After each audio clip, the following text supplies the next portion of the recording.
আমাদের ভালো লাগাতে সকলকে অনেক অনেক অনেক স্বাগত জানিয়ে আমার আজকের গল্প আরম্ভ করছি। আজকের গল্প, আমাদের সময়টা কি সত্যযুগ ছিল?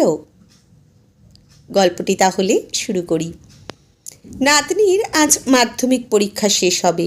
সে পরীক্ষা দিতে যাওয়ার আগে আমাকে বলে গিয়েছে আজ বিকেলে তাকে মোটর সাইকেলে করে ঘুরতে নিয়ে যেতে হবে, সেই সঙ্গে ফুচকা আর আইসক্রিমও খাওয়াতে হবে।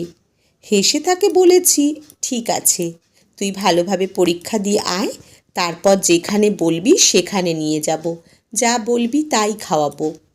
আমার একটু চায়ের নেশা আছে বলে মেয়ে নাতনিকে নিয়ে পরীক্ষা কেন্দ্রে যাওয়ার আগে অন্য দিনের মতো আমার জন্য ফ্ল্যাক্সে চা করে বলে গেছি, বাবা, চা করা থাকলো, তুমি তোমার মতো করে খেয়ে নিও। আমি আমার ঘরে একটা চায়ের কাপ আর ফ্লাক্সটা নিয়ে এসে কাপে চা ঢেলে চুমুক দিচ্ছি আর মনে মনে কম্পেয়ার করছি আমাদের ছোটবেলাটা কত সহজ সরল ছিল, আর এখনকার নাতি নাতনিদের ছোটবেলাটা কেমন যেন খুব জটিল। এই যা, কম্পেয়ার কথাটা বোধ হয় এখানে বলা ঠিক হলো না, বরং বলা উচিত ছিল সময়ের সাথে সাথে আকাশ পাতাল পার্থক্যটাকে বোঝার চেষ্টা করছি। যাকগে, যেটা বলছিলাম, আগে আমাদের সময় বা তারও আগে বাবা মাদের সময় ছিল না সঙ্গে করে স্কুলে নিয়ে যাওয়ার।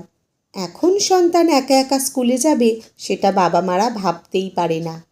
আমাদের সময় বাবা মারা চাইতেন তাদের সন্তান লেখাপড়া শিখে মানুষ হোক, আর এখনকার বাবা মারা তাদের সন্তান অটোমেটিক্যালি মানুষ হবেন এটা জানেন বলেই তারা চান তাদের সন্তান লেখাপড়া শিখে নাম্বার পাক আর ক্যারিয়ার তৈরি করুক। ঠিক এই জায়গাটাতেই পার্থক্যটা তৈরি হচ্ছে।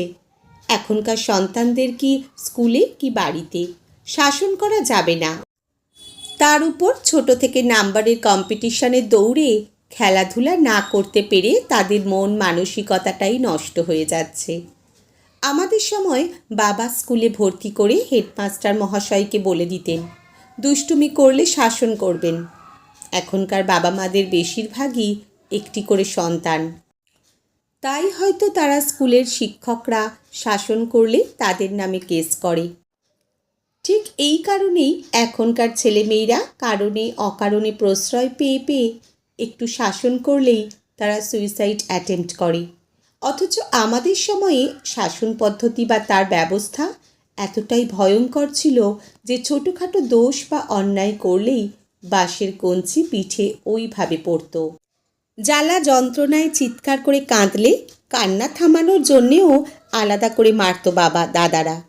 মা দূরে দাঁড়িয়ে অসহায়ের মতো দেখতেন আর চোখের জল ফেলতেন, কারণ ওই মুহূর্তে তিনি বাধা প্রদান করলে শাসনের মাত্রা আরও বেড়ে যেত। বর্তমান প্রজন্মের ছেলেমেয়েরা বাবা মা বা দাদু দিদার কাছে টাকা চাইলেই 100, 200 কিংবা 500 টাকা অনায়াসে তারা পেয়ে যায়।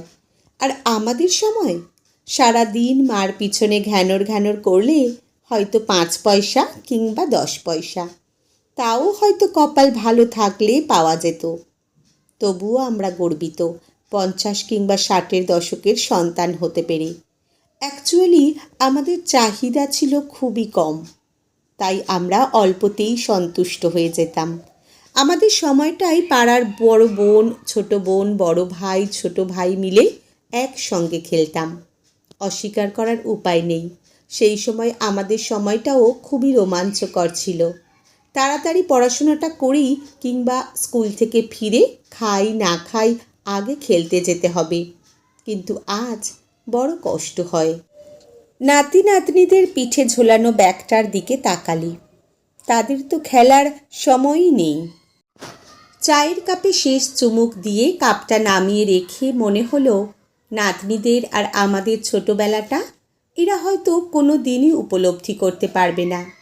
কোনো একদিন এদের হয়তো মনে হবে তাদের দাদু দিদারা বোধহয় সত্য যুগের লোক ছিল।